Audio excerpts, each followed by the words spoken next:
Hello, everyone, and welcome back to the CDL podcast channel. In this episode today, Brock and I are mostly going to be talking about the beta. It's the big news from this past weekend, and overall, positive. We haven't really been able to say that going into a Call of Duty in quite some time. We're also going to talk about some old COD stuff and old COD hypothetical questions that were on the timeline, as well as talking about some Activision news regarding the Xbox Game Pass and Defiance sadly being delayed. So if you guys enjoy this one, be sure to leave a like, comment, and subscribe. If you're on the audio platforms, drop that follow, drop that 5-star review. Without further ado, let's jump into this one. Brock, how you doing today? Oh, doing good on this fine Monday. Cold Monday, I should say, compared to last week, which I'm pretty sure it was like in the upper, it was like 80. Yeah. What a turn of events. But that's Wisconsin for you. It's getting cold in October. Yeah, I mean, if you don't live in Wisconsin and know how the weather is, this last 2 weeks sums it up perfectly. We went from 85 last week to like 45 one week later today. So yeah, that sums it up for you. We're gonna be cold. We're gonna be freezing for the rest of the year. So I hope you guys are in some warm weather. But let's talk about the MW3 beta, Brock. Probably the first time in quite some time we can say coming out of the beta, there's always going to be some negatives with pretty much anything in life. People are going to have some complaints about things, but I would say this is the first time in quite some time, probably since like Cold War. I can't even remember the Cold War beta like at all. Like it's like erased from my mind for some reason. If it even had a beta, I know all CODs pretty much have a beta, but like I can't even think back to Cold War like at all. I don't know why, but like that one I would assume was overall pretty positive. But like I can't think of one of the recent titles after that where we came out from the beta like overwhelmingly positive as a community. Certainly wasn't last year. Certainly wasn't Vanguard. Yeah. So like this is the first time, like obviously there's negatives, but overall I feel like the sentiment is like, hey, we're getting somewhere here. This is pretty good. Yeah, overall it seems like the community is on board with what they're putting out so far. And I even like I've always been a huge Big Timer fan, and he doesn't do a lot of like COD content. I don't even really watch him much anymore, just because like first of all, for like a while he didn't do content, but like he's been doing Fortnite, and I'm just not all that interested in Fortnite. So I haven't been watching that, but I saw like it popped up on my recommended that like he uploaded a video for the beta. And he was like saying like, yeah, I give it like a 7 out of 10, 8 out of 10 for the beta, and he said it's definitely the best Call of Duty I've played in the last 10 years, and I have no reason to say that. If it was bad, I'd tell you it's bad because I'm not paid by them or anything. And I was like, okay, that's good to hear because that's somebody that definitely, if you know anything about Big Timer, he'll always keep it real. He's not going to sugarcoat things. And he was like, this is the best COD. It feels the most like COD that I've played in like 10 plus years since retiring. So I was like, I'm all in on this. This is good. Good to hear. And overall, like, I heard a lot of negative about the spawns. We'll talk about in a minute, but seems like people think this is the most COD feeling Call of Duty in a while, and say it's pretty good. Yeah, if that is so, I'll be very happy to play it. That's for damn sure. Yeah, I mean, we can talk like, let's talk about like some of the specifics we're hearing. So the main complaint, I don't know if you heard different, but the main complaint I'm hearing that we've heard some complaints about time to kill being too long, which I mean, I don't agree with that. I almost don't think you can make the time to kill long enough unless we're starting to make it like Halo or something for Call of Duty. But the main negative I'm hearing from like pros and like people that I trust to speak logically about the game competitively is that spawns are pretty bad right now, which it sounds like people are like spawning in front of you and you're like spawning staring enemies, or like you're spawning in front of them so they can just spawn kill you right away. But they apparently like say that they're not squad spawns, which is, so it's a really big negative that the spawns really suck right now because they're basically saying there's like no logic to them. So that's concerning because like it's obviously not just like an easy fix, like where you can just flip the spawns, because we've seen in the past spawns suck early and they never get fixed. So it's obviously not just like a flip of a switch and the spawns are fixed, but also it's good that the base logic isn't squad spawning, because squad spawns are not the best system. Yeah, they're definitely not it. But yeah, so I don't know. If the spawns are bad is like the main complaint I'm hearing, the spawns are bad, I'll take it. Because and if they're like completely atrocious where people are spawning in front of you, that's like game breaking to the point that like public matches also won't work. So that's something that they will sit down, grind out, and they will fix that, because like spawns being bad to the competitive community typically are like, they don't care that much about it because like they still work for pubs. But if people are constantly getting spawn killed because they spawned into somebody's sites, like in general, like wacky spawns, even in like the most perfect game, are kind of always going to happen. Mhm. It's just the nature of how COD is. But like, if it's consistently happening, they will fix that, like the really bad ones, because that obviously also affects the pubs, which is what they care most about. Yeah, I feel like in the beta spawns are always like pretty bad from what I'm thinking of like, in the past. I agree. I was actually going to say the same thing. They just I kind of do it on purpose to see how the community reacts, and maybe go and fix it after. Well, and like they sometimes say, like sometimes the beta gets put out and it's like a version of the game that they've already made like a bunch of updates to. It's just Yeah. like this was the one they put out to be the beta, and they've already because they're still working on the game that like they've made a bunch of adjustments to the game. So yeah, absolutely. I mean, how many times like the one I always think of is like even gun names have changed. Like I remember I don't remember what it was. Like what is the KN-44? That's the like the AK from Black Ops 3. I think that's what it was. KN-44. Yes. It was called it was called like the Arc 7 or something in the beta. Yep, it was. Yeah, it was like a completely different name. Like even like gun names change. Like that's how many different things can change from the beta to the game. Hmm. Um, so I mean, I'm not that worried about that. Like I said, it's not amazing. Like I would like if the spawns were good, but if Yeah. that's my biggest complaint, it's something that can like it's hard to explain my thoughts on this, but it's something that can be changed. Like time to kill, if that was too low, that's not getting changed. Yeah. Definitely not. But spawns are a thing that could be worked on. We've seen it before. Yeah. Spawns can be worked on, but other stuff could not be worked on. Yeah. So I mean, some other thoughts I had from watching, like obviously we were gone. We were in Indy watching the Colts game this weekend, so we didn't get a ton of time to like watch streams or anything this weekend. But Yeah. just from like watching some videos, and I watched like a little bit of streams like before the weekend when it was out on like Thursday and Friday and stuff. Um, Seeing people talk about the maps and how they look visually, I thought the maps looked pretty good. A little bit dull at times, but that was also kind of the vibe of those MW2 maps. There wasn't a ton of color in a lot of those maps. Um, but some people and even pros are saying they have questions on how some are playing. I will say, to keep it optimistic, they aren't playing the best maps that MW2 has to offer in general, in my opinion. Like Rust is obviously like a really fun 1v1 map, but it's not like obviously it isn't a competitive map, and it's not even the best pubs map for a lot of players because it's just so small. Hmm. Yeah. And even like what are the other maps? Favela Bellel's pretty good. and Skid Row, and then Estate. Estate was never viewed as a very good map Yeah, State was back in MW2. So they aren't playing like they're not playing High Rise, they're not playing Terminal, Scrapyard, like the maps that we view as like the best Yeah. maps of that era. They're not playing the maps, but they're playing like some like the mid-tier maps. And people are like already starting the wave of like, man, the MW2 maps aren't as good as we remember, which I've actually always been on that wave a bit. I know I've been very positive in saying that like I'll always take the good old maps and like we're guaranteed to have good maps, which I still fully stand by. But I will say like there are some maps that like I like go back and look at the design and I'm like I feel like we wouldn't like this as much today. Now I'm not. I'm still completely on the train of I'm very glad to have these maps. Um, but there are some certain maps like I still think like I've even said it to you when we were talking about maps. I'm like Terminal just seems really big.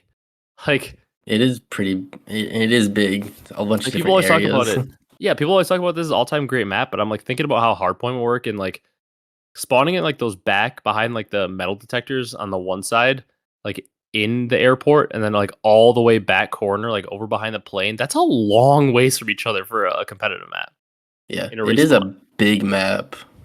Yeah, like there's things like that that I'm concerned about, but overall the design of the maps is much better than the new maps they've been putting out. Like, would I rather play like High Rise, Terminal, Scrapyard, like these maps that we're seeing, or would I rather play MW2's maps, the actual MW2 that just came out last year? I think everybody knows the answer. Yeah, we don't even got to say it. I mean, really, any of the maps in all the recent games that have been put out, I want to play those more. Yeah, definitely. So Then for other stuff in the beta, Time to Kill. I don't know about you. Uh, to me, looks incredible. Some people complaining about it. I saw some people like Warzone people saying it's too long, which I laugh. Because I don't play Warzone, but to me, I feel like the longer Time to Kill would make it more fun in Warzone. yeah, I Like mean you would think so. I don't know, like I way back in the day, I played a little bit of PUBG and a little bit of H1. Granted, my experience with that is not even enough to remotely talk about the game because I was playing on like a laptop I got for college at the time, and I mean, I'm still horrible at PC games, but I was extra horrible at keyboard and mouse then, so like I can't even make a judgment on those. But like Fortnite is obviously like the one BR I had a ton of fun on, like OG Fortnite when it wasn't crazy building. I had a ton of fun in that game, and my favorite thing about it was like that if I was running in an open field, unless somebody hit a crazy sniper shot on me, uh, Hmm. in general, like you couldn't just randomly be killed out in the open after looting for 20 minutes and getting kills. You can just like randomly be killed out in the open Yeah. because like you had health and you could also build. That was like my favorite part, like that you could actually survive like a random shot when you're on the open. Whereas like in Warzone, you don't have cover near you and you're just kind of like running from point to point and you get sniped, you're just done. Wasted 20 minutes looting and everything, and it's like, well, that wasn't fun. So I would Hmm. like higher health, I feel like, in the BRs, but that's a different discussion for a different day. Yeah. Yeah. You kind of in the Warzone is kind of zigzagging, praying they don't Yeah, hit the shots. it's a little confusing to me why they would think that, but um, anyways, looking at this chart that CDL Intel posted, shout out to them. It's from the exclusive Ace, who seems to do incredible work on all this like data in terms of stuff in game. Hmm. Um, he posted a thing about the beta time to kill as compared to other games. So with SMGs, average SMG time to kill within max damage range, MW2 beta comes in at the second highest time to kill, just barely longer than Cold War. And Cold War is actually like a significant chunk ahead of the next one, which shockingly is Vanguard. The next highest time to kill. I have to believe that has to do something with bullet reg in the old games, because there's no Yeah. way that Vanguard had a slower time to kill than like the jetpack games. It has to do something with time to kill because like you got zapped in Vanguard. Yeah. Has to be. Um, but the MW2 beta for SMGs comes in at the second highest, just barely like noticeable above Cold War, but significantly behind BO4. We'll probably never see something close to BO4. Unfortunately. Yeah. And then for ARs, it comes in just behind Cold War in terms of time to kill, a little bit faster, but a little bit even closer. It's even like longer on the MW2 beta. It's a lot closer, or MW3 beta, excuse me. It's pretty close to Black Ops 4, actually, surprisingly. I mean, that's what I like to see. Longer time to kill. Yeah, I mean, it's incredible. It makes the game way more fun. Makes the game take more skill as well because you can't just zap somebody in 3 bullets and call it a day. You actually had to hit consistent shots. Yeah, I feel like also when it takes a lot more time to kill people, time to kill, you can just like finesse like more Yeah, skill gap. you can throw more shoulders and stuff as well. Yeah. Hmm. More skill gap. Um, Matters more to like hit your shots to assist teammates, where before that wasn't really much of a thing. Like definitely putting damage in and like getting enough damage to have assists and stuff. Like we talked about preset champs, a lot of assists obviously still very important in Yeah. games like MW2 and Vanguard, but even more important in this game because like when you hit 3 bullets on a guy in Vanguard, all of a sudden you were killing him, or in MW2 you were killing him. Where now like hitting 3 bullets, it's like that's a big help for your teammates. Like if your ARs are when people cross, if your ARs are hitting 3 bullets on every player that crosses, you're making them 1 shot or 2 shot for your SMGs to go in, which doesn't sound like a huge difference, but to only have to hit 1 to 2 shots on a player in the hill rather than 5, it makes a big difference. It's the difference between you getting 1 when you go in and you getting 2. Yeah. So very, very intrigued by that. It makes teamwork more of a thing, even though you might not think so. Then the last thing, the one that we'll let Brock hammer home because we know he'll be excited about it, is slide canceling and movement. Overall, seem to be completely back. Game looks fast.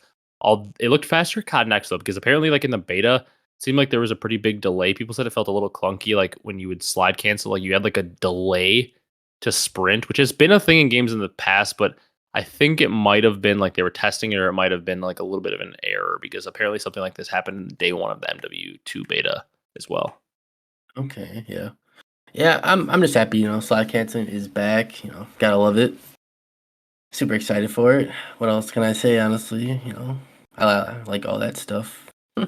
It just like for watchability, it also makes it more entertaining because what's one thing we want as spectators in anything you watch, like sports, esports, anything you want exciting, big plays. That's what people like. Yep. That's why people love Steph Curry. That's why people love the 3 ball. That's why people love Patrick Mahomes. They like to see big plays. That's why people love offense in sports. You just like to see big plays. That's why people love specialists when they were in COD as viewers, because they provide big plays. You like to see like what The are all the highlight highlights? plays. It's somebody getting an insane 3 piece or getting an insane 1v4. Like you like to see like the crazy clutch plays. Like nobody wants to see like you like shoulder a corner forever and you have no movement and you get like 1 kill and then duck back and get 1 kill. Like it's beautiful to watch if you love COD, Mhm. But I mean, the overall general public is going to be way more attracted to a dude flying and slide canceling, hitting an insane 3-piece to break a hill. Like people are gonna be like, "Oh my god!" and watch that. It's just way more entertaining. Yeah. Just because like I'm not restricted. It was restricted Yeah, it's with the like you slide can actually cancel. kind of like what we loved about jetpack games. If it comes down to you in a 1v2 on the hill, you can make a play Yep. like you could in jetpacks. Whereas like in MW2 is a little harder because you died in half a second, you died instantly, um, and you also like were restricted on what you could do movement wise. Now you've got that ability to. Some people would say abuse. I wish the snaking was weak. The snaking still looked incredible. That's one Yep. movement that I will say I never want people to abuse because as much as you might like doing it, it is dumb. It kind of does hurt the game. Yeah. Last thing, Brock, Battle Rage was maybe Nerfed. the most broken thing we've like ever seen in COD or close to it for those first few days. I obviously didn't play through it, but it looked insane. I would be raging if I played with that. Played that. Oh man. Like you just didn't die. It's like Juggernog. Like I saw a thing when I think it was a Shotzzy clip. Like I mean, everybody knows that Shots clip that everyone saw. Yep. But I think it was from him another clip like where he died in Battle Rage, and it was like they have that new thing in COD, which I actually don't really like. By the way, where it shows how many times you were hit by like each person that shot you, and like I swear it showed like 10 bullets from somebody, like 6 from somebody else, and like 5 from another person. You got hit with like 20 something bullets to die. I was like, that's damn near a whole clip of an AR. That's insane. Yeah. And then obviously they came through with the pretty big time nerf pretty quickly. It was the max duration was reduced from 10 to 6 seconds. Kills no longer increase the duration. Health regen now begins when you kill an enemy. Incoming damage now interrupts your health regeneration, and it removed the quicker regeneration speed. So like obviously a lot nerf, but it was insane for those first few days. Like game breaking insane. Yeah. Oh, it's good that they fix it up real quick. Yeah, good to see them addressing things fast. Yep. Love to see that. Some other positive news we saw from COD Next. Ranked play was confirmed on the desk to be coming out in Season 1 Reloaded. Biggest question for me, and this is our toxic relationship with Call of Duty, is will it actually come out? It always seems to get delayed, but I will say they've never, from what I can remember, given us a specific time like this. Like in the past, they've said like, "Oh, it's going to come out in early 2020 for this game, like 2024." They'd be like, "Oh, it's going to come out in early 2024," and it's like, okay, does that mean January, February? Are you considering March early? Are you considering April early because it's the first half of the year? Like we never really had a specific timetable set. And for this one, Season 1 Reloaded, we know is going to be coming out probably in like January, or like at least we know like when they announce Season 1, they're going to announce Season 1 Reloaded, and we would look at it and say, okay, that's the day. So we'll know pretty quickly because we know they'll announce Season 1 pretty quick to get their money for Battle Pass. Yeah. So we have more of a specific time. Yeah. Didn't it say like mid season 1? Yeah, so because I think that's what they do. They do like a reloaded every time in the middle of their battle pass seasons where they release like a couple maps and some for Warzone and some skins and stuff. So they said Season 1 Reloaded, which Jacob Hale said should be roughly January. He didn't like say like early, mid, end. He said roughly January, which considering the game comes out in early to mid November is a pretty quick turnaround compared to normal. Yeah. I'm just hoping, praying it actually does come out and not get delayed like he usually always does. Absolutely. I will say though, I am not one of those people like I wish it was in the game off launch in an ideal world, but I will say when people say like, oh, other games have it off launch, it's a little bit different in my opinion. And I don't like to be the person defending Activision at all. Everybody knows that. But I do think it's a little bit different because like when a game like Overwatch releases with pretty much ranked off launch, it's a little different because they're planning for that title to be the title for ever. Obviously it wasn't, but Overwatch 1 was still the title for what 5+ years. Yeah. And like when like games like Counter-Strike, League, Valorant, those games release, like this is a game that they plan to be the game. I mean, Counter-Strike was the game for like what 20+ years. Yeah. They release these, they plan them to be the long-term game. So it's like they can release a ranked off launch because they've made it with competitive in mind. Have to remember, Call of Duty is not made with competitive in mind. It's a game made and they make competitive work based on what they made. So it takes a little time to figure out what works. Now, I will say, I wouldn't be opposed to a world where we started with a preseason ranked in the game and then like pretty much everything's allowed except for like the obvious stuff. And then we every week we whittle some stuff away until we have the correct game mode, and then they released Elo. But I can also understand why they wouldn't want to do that. Yeah. Mm-hmm. So I get both sides of the argument. Yeah, I do. So give or take, yeah. And that's me kind of almost taking Activision side, and I don't like to do that a lot. So, if I'm taking the side, it's probably something decently reasonable that they're doing, because I often won't take their side. Mm-hmm. Yeah. All right. Unless you've got anything else in MW3, we'll wrap it up with talking about a little bit of random Twitter stuff we saw from Activision and Defiant and other stuff. Yeah, so let's talk some stuff about Defiant. All right. We'll talk Defiant. It's honestly like people are making jokes about it. I get like where the jokes come from, but it honestly is a little bit sad. Granted, Yeah. Ubisoft is a massive company, so it's not like it's a little indie developer. It would make it even more sad, like because you'd be talking about like a business's livelihood. Now, unless something I've heard is completely different, I don't imagine like this game not coming out is going to kill Ubisoft. They're a very big studio. It's not like an indie studio. It'd be, like I said, way sadder. But they essentially said that the last playtest they just did like a week or two ago actually uncovered some inconsistencies in the gameplay without really getting into many specifics at all. That's kind of what they said.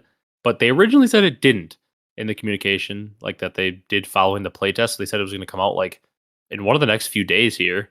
So they're delaying the preseason and just said like, we're delaying the release, and didn't give an update as to what date this means that they're targeting. I would assume maybe it does have something to do with they were getting way too close to Call of Duty's release and knew they stood no chance.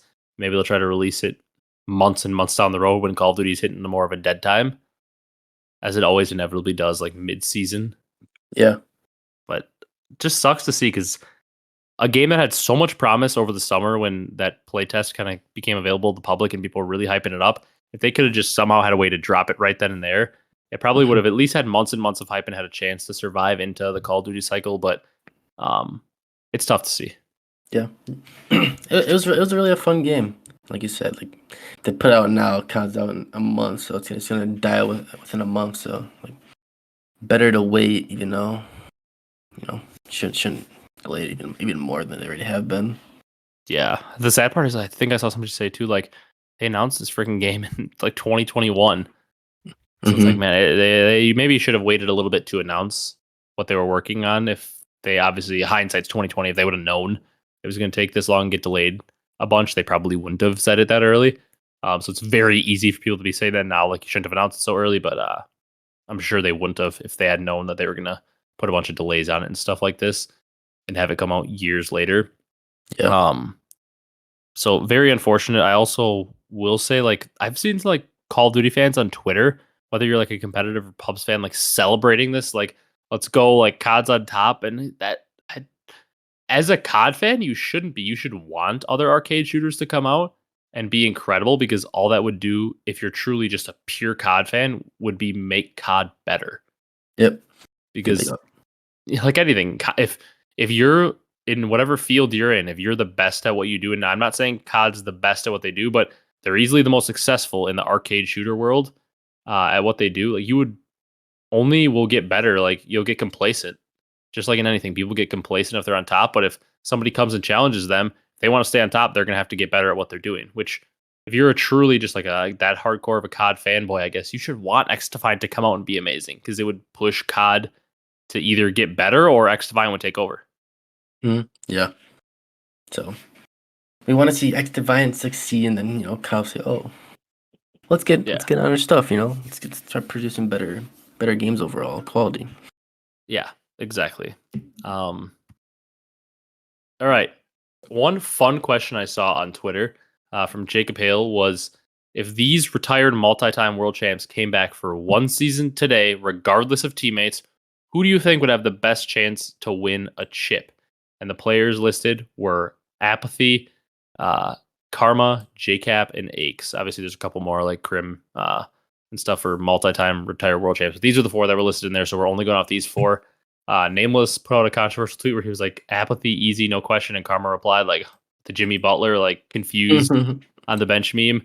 I think there's like a couple ways. I'm interested to hear what you say, because I think if depending on what the hypotheticals we put around the situation are, I think it could go a few ways. Yeah. Oh yeah, does the teammates don't matter? Just if they.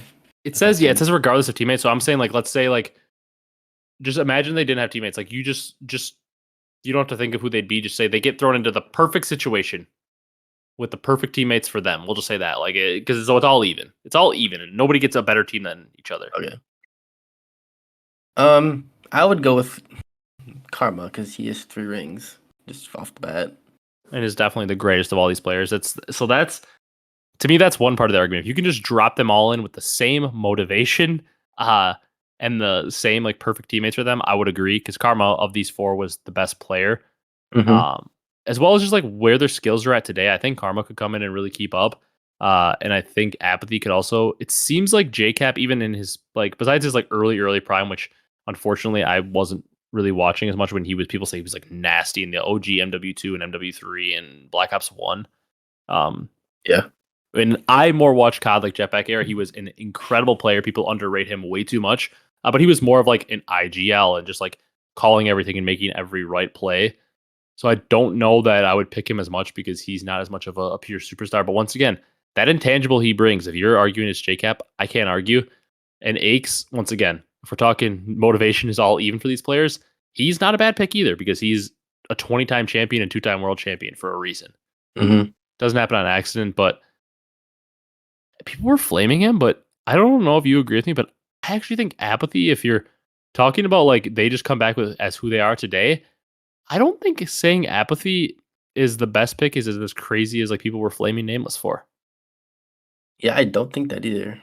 Because like Apathy, obviously, the last time we saw him in the league, granted he had a horrible team. It wasn't great for him, but like he still had that individual raw skill. And I feel like maybe I'm wrong, but I feel like if he came back, he would be more motivated and want to get on than Karma. Because like Karma always talks about like he just couldn't do it with scrims anymore. And that's not a knock. I think if it was full motivation for all players, I think Karma's the easy answer. Yeah, 100%.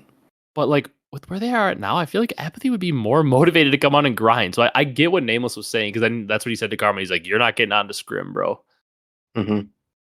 And with Apathy, he might struggle in the first part of the season, but when it gets down to crunch time, he'll be there putting up numbers.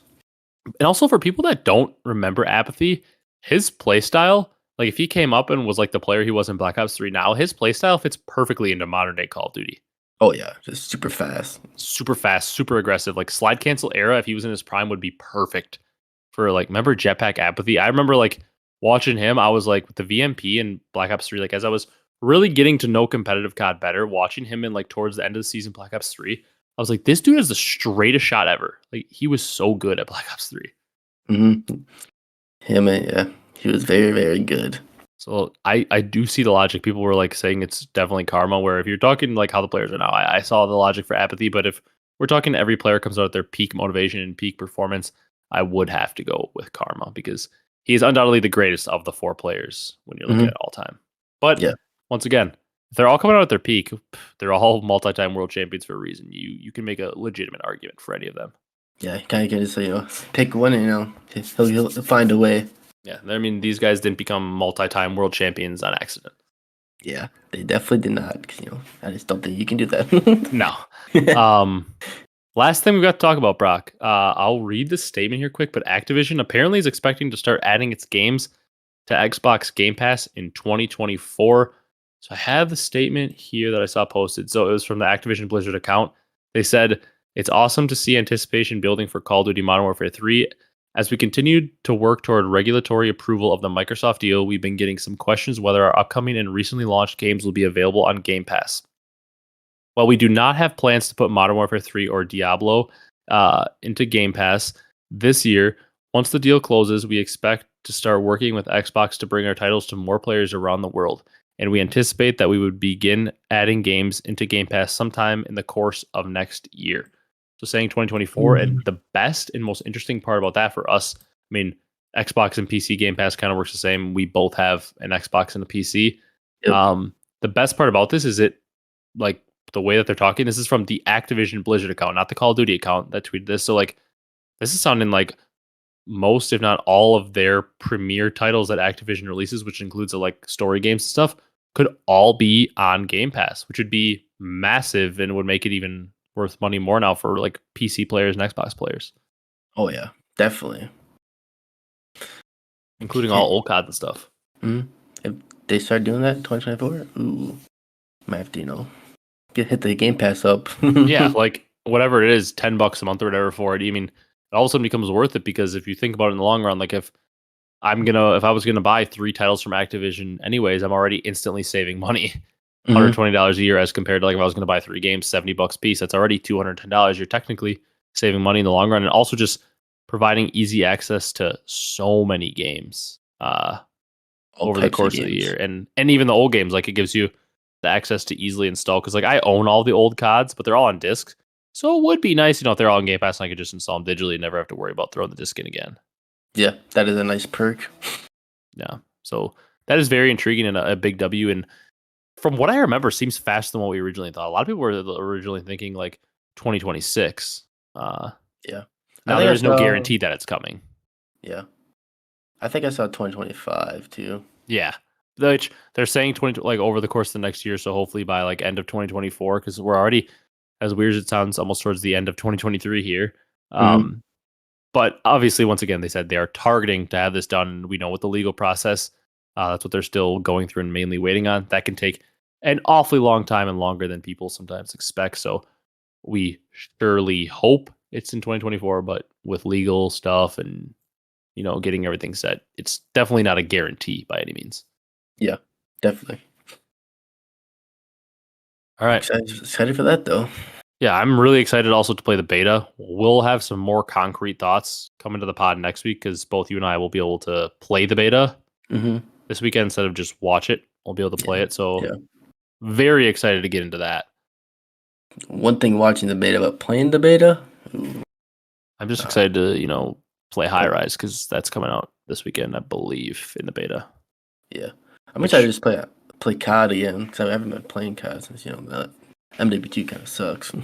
yeah, I mean, after the season was over, my motivation to like grind because I don't really play much pubs anymore. Besides, we've talked about before. Besides, like the first month or two of the year when ranked isn't out, I don't really play much pubs anymore because anybody that is like us and has played COD for, since we were children for 10 Yeah, plus years knows that like your motivation to play pubs apart from like the first month when you're learning the game is usually pretty low. Like I don't like back in the day in the really good CODs like Black Ops 2, Black Ops 3, I used to be excited. Like if my friends were on to play ranked and I didn't want to play solo, I'd be excited to play some pubs.